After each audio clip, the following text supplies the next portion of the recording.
బడాయి మాటల power star Pawan Kalyan గారు ఇవాళ అమరావతి సభలో మళ్ళీ మాట్లాడారు. బడాయి మాటలు ఎందుకు అంటున్నానంటే, ఏదేదో మాట్లాడతారు. దానిలో పేదరికం నిర్మూలన గురించి ఉండదు, నిరుద్యోగ నిర్మూలన గురించి ఉండదు, ప్రజల మౌలిక సమస్యల నిర్మూలన గురించి ఉండదు, ఆర్థిక సమానత్వం గురించి ఉండదు, ఒక మనిషి మరొక మనిషిని దోపిడీ చేయకుండా ఉండే సమాజానికి చెందిన రూట్ మ్యాప్ గురించి ఉండదు. కానీ ఏదేదో మాట్లాడుతుంటారు. చెప్పులు తీసి చూపిస్తుంటారు, తాట తీస్తా అంటుంటారు.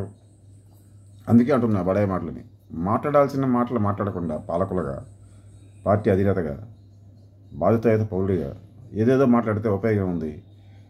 మీరు మాట్లాడేవన్నీ సొల్లు మాటలు, పనికొచ్చే మాటలు కాదు అని ప్రజలు అనుకుంటే ఆ తప్పు మీద ప్రజలదా? బాధ్యతాయుతమైన పౌరుడు, ఒక పార్టీ అధినేత, ఒక పాలకుడు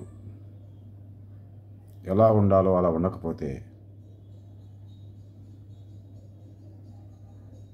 అతన్ని పెద్ద సీరియస్గా ఎవరు తీసుకోరు. అప్పుడు పాలకుడిగా ఉన్నా ఒకటే, లేకపోయినా ఒకటే, అధినేతగా ఉన్నా లేకపోతే పార్టీకి బాధ్యత పౌరుడు అనే మనకు అర్థమే ఉండదు.